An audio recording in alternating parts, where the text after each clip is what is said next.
In last week's episode, you would have seen us enjoying the tropical paradise of the Whitsunday Islands in Australia, while we're waiting for our Leopard 50 catamaran to be built. We showed you the spectacular jacuzzi bubbles, pristine white silica sands, and the perfect turquoise blue waters. This week, we continue our sailing adventure and show you how paradise can turn into nightmare overnight, life-threatening lightning all around the boat, and scary tropical storms. But it's all part of life's exciting adventure, so slip off your shoes and come barefoot with us.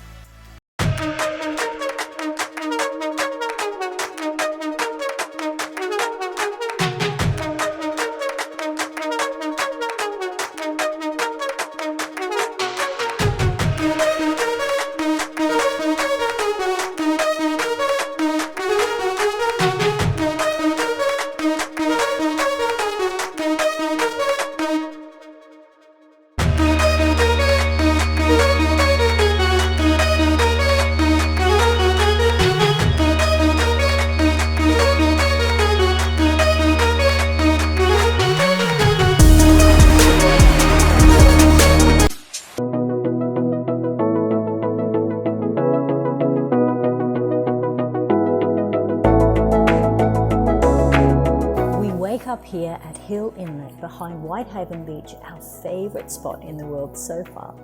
With 360-degree protection, the water is flat and calm with a beautiful soft sand for the boat to dry out if we want, and mostly we can step straight off the boat onto the beach. Here you can see the stern anchor and the incoming tide with gentle swirling of the water and the froth flowing into Hill Inlet. Flat, calm, just beautiful. Little did we know what lay ahead.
Hang on, everybody.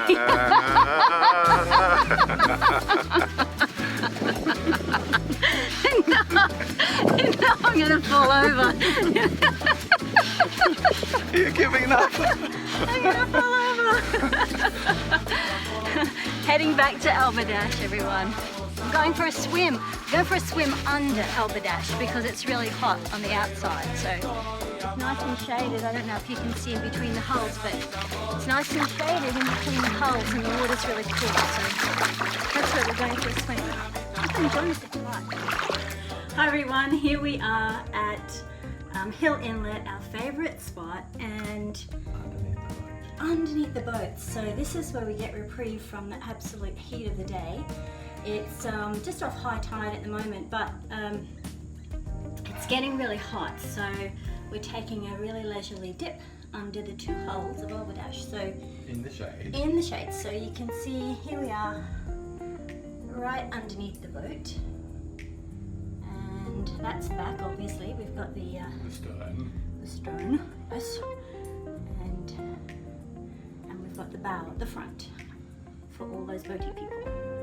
So this is where we're spending Christmas, holidays leading up to New Year. Just thought we'd share it with you. Hope you enjoy it just as much as we do.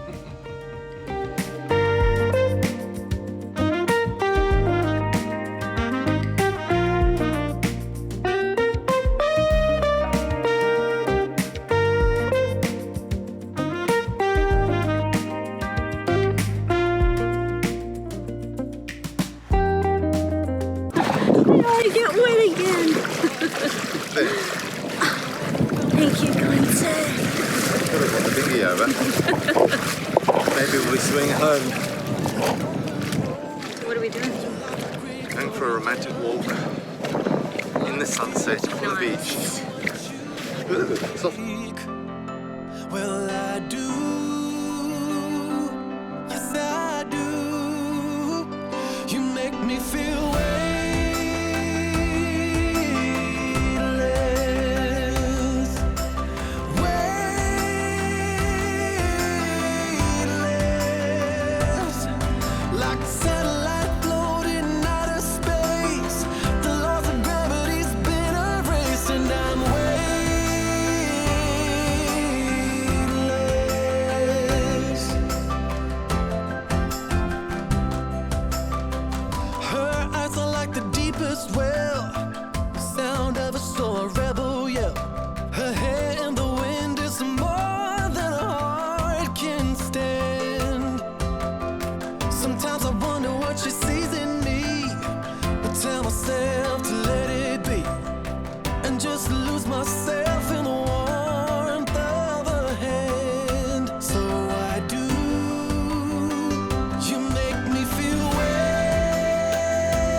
kind sir. As the sun set, the weather forecast was really ominous, with thunderstorms predicted overnight and another bad storm approaching in about 24 hours. The sky looked good as we prepared for bed, but quite suddenly the wind generator started whining, telling us the wind was picking up. Thunder and lightning started cracking in the distance and then progressively got closer. When you are in a lightning storm, you need to know how far away the lightning actually is. So one of the ways of calculating this is to time the gap between the lightning that you see with the flash of light and the rumble of thunder that comes from that lightning, because sound travels at only 330 meters per second, but obviously the light gets there almost instantly. So here we have a gap of 3 seconds. The way I time the gaps is to just count in crocodiles. So 1 crocodile, 2 crocodile, 3 crocodile, etc. Here is a lightning strike, and really the thunder comes almost a second later, which means it's getting closer and closer. When there are multiple flashes of lightning and multiple rolls of thunder, it's hard to tell where the thunder is, and you can have just continuous rolling thunder with flashes of lightning going on intermittently, so it's completely impossible to know exactly where they are. The really scary thing about lightning is that you have no control over it. All you can do is try and protect your boat as much as possible, but whether you get hit or not really is up to the forces of nature. Having a large mast sticking up into the sky, acting as a wonderful lightning conductor, increases the risk of yachts with tall masts, and especially with metal masts, being highly at risk. And we've come across people in the past that have had their boats annihilated by lightning strikes, and it is completely devastating because it ruins your electrics and it can put holes through your hull.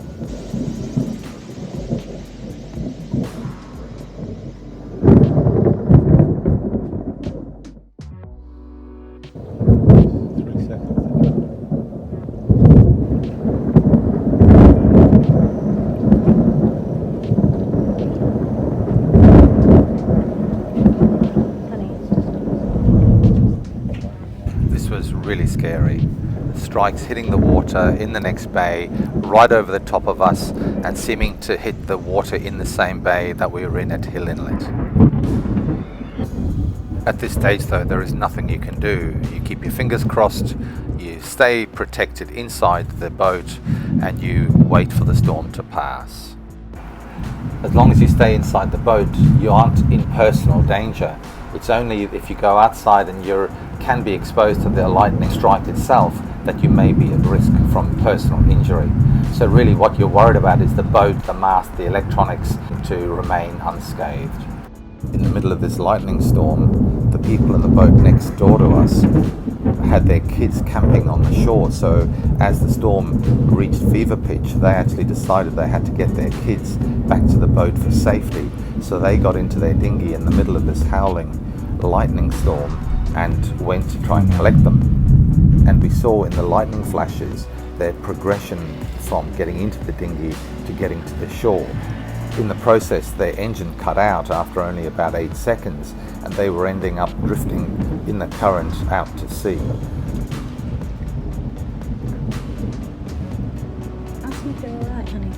We offered them help, but they paddled in with their hands, I think, and they got their kids back to the boat in due course. This whole storm lasted about 90 minutes in total, and then moved away from us progressively in the same way as it approached. But here are some still photos of the flashes of lightning that we did see, and it is just the most uncontrollable situation you can have when you're yachting. Fortunately, the storm gods were kind to us that night. Well, after the storm, we woke up to another spectacular day and wanted to enjoy Hill Inlet one last time and drink in the beauty all around us. We didn't know when we'd be coming back again because we'd soon be travelling over to Florida to collect our brand new Leopard 50 catamaran. It's always hard leaving this place, and especially now, not knowing when we'll be back. But for now, it's time to pull up the anchor and set sail again. Although there's always time for one last smooch.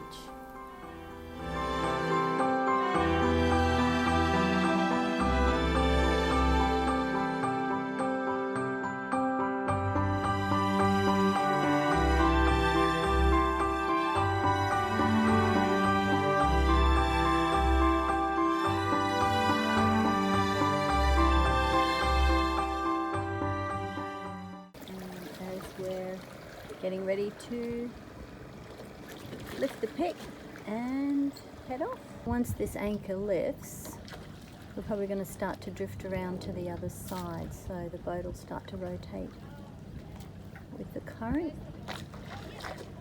And just get ready. There we go. There we go.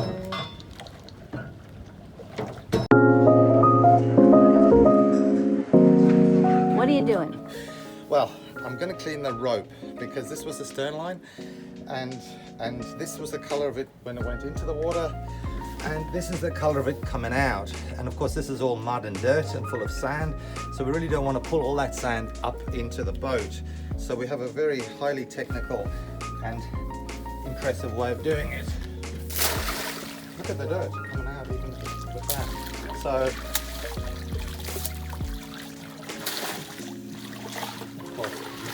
not to tangle.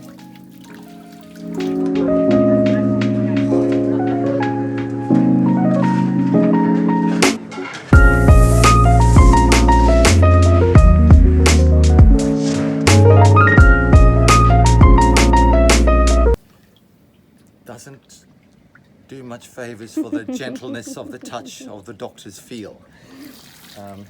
But so worth it. But so worth it.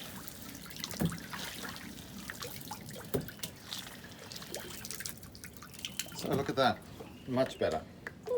And now all those little bits of fine sand that was in the rope is all cleared away and won't contaminate the boat. Another good boat trick Ta-da! from Dr. John. Or Captain John, whichever you prefer. Hey Captain, real think oil, be Captain here. Parrot back. Out. How crystal clear the water is. It's just spectacular here at Hill Inlet. Still remains our favourite place in the world. And it's gave us a show of fireworks last night just for our entertainment as a Christmas present. The fireworks were what? Lightning. It was very impressive. It was extremely impressive. But look at the day today. Isn't that just spectacular? Magnificent. From one extreme to the other.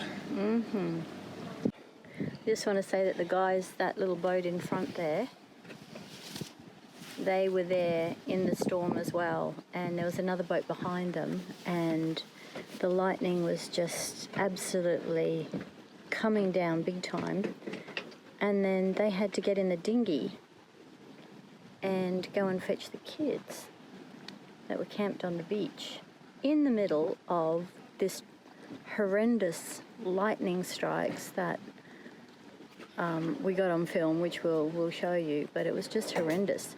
And then the motor wouldn't start, and they were drifting out that way, out in the middle of the bay, and the motor wasn't starting, and we yelled out to them, "Are you guys all right?" And they said, yeah. I think they'd had a bit to drink maybe. But anyway, they made it to shore, picked up the kids and went back to that little boat there that was being hammered. We tried to get their attention to say if they wanted to come over to this boat, they could. But yeah, they didn't hear us. But here's the day today. Glorious.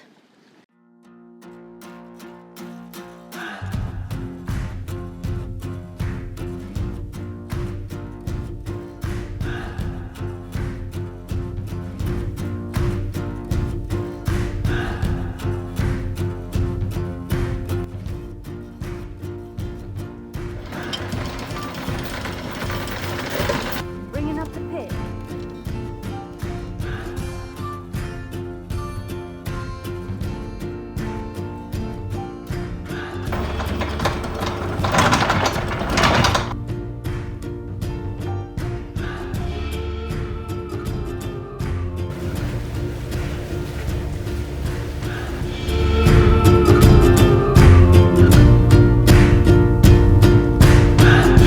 Without my love for the ocean, I would be long gone by now. It's some kind of devotion that brings me down. That without my love for the ocean, I will be no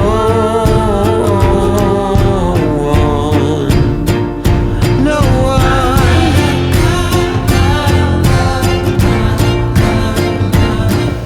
Where to? Where are we headed? We are going wherever we want in the world. Good plan. But we've only got a week, so it'll have to be kind of this part of the world. A short part of the world. Sailing the Mackay in the Whitsunday is absolutely beautiful. Whitehaven Beach. We hope you've enjoyed the beauty of Hill Inlet and hope you can visit here one day yourself. It is so worth it. But join us next episode where Dr. John finds himself having to perform a resuscitation after a drowning on an isolated beach. Doctor's orders are to prescribe for free to the channel and ding the dong so you don't miss your fix of the next exciting episode where you can kick off your shoes and come barefoot with us. Love and health to you all.